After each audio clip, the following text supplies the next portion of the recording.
Folks, we really need to address the deeply concerning stance the Biden administration is taking towards our closest ally, Israel. Vice President Kamala Harris's recent comments threatening potential consequences if Israel invades Rafah to take out Hamas were way over the line. Now, I have issues with Harris suggesting Israel's planned invasion of the Hamas stronghold in Rafah would be a huge mistake. She claims to have studied the maps and that there's nowhere for the Hamas fighters to go. But since when is the vice president a tactical military expert on Middle East battlegrounds? That's quite a stretch.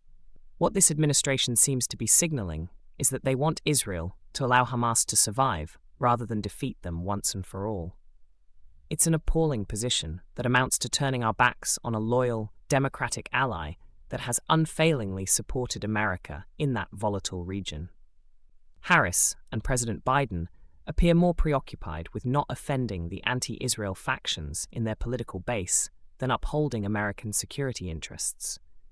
They're willing to play nice with the Hamas terrorists rather than unequivocally backing Israel's right to self-defense. Let's be clear.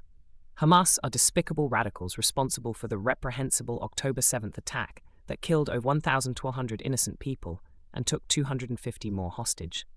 Any sensible administration would be emphatically supporting Israel in decisively eliminating such an existential threat. But not Biden's crowd. They seem to prioritize appeasing the far left over justice and security.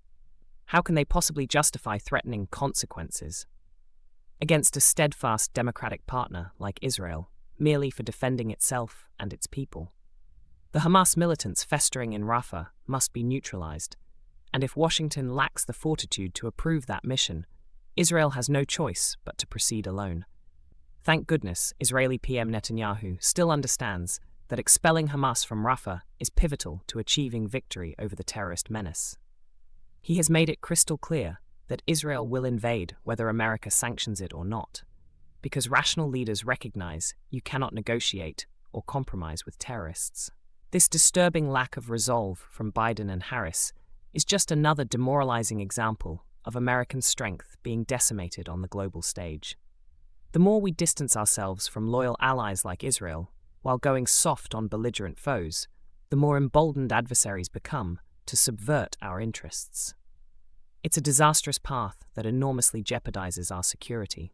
If you're as frustrated as I am over this administration's counterproductive weakness and obsession with ideological purity over realpolitik, it's time to demand accountability. Contact your representatives, make your voices heard, push back against the anti-American agenda being forced on us.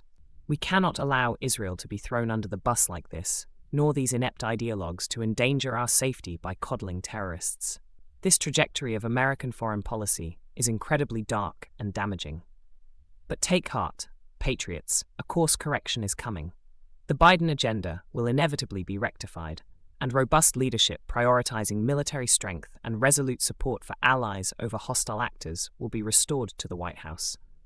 On that day, Israel and all vulnerable partners threatened by terror groups can depend on the full backing of America once more.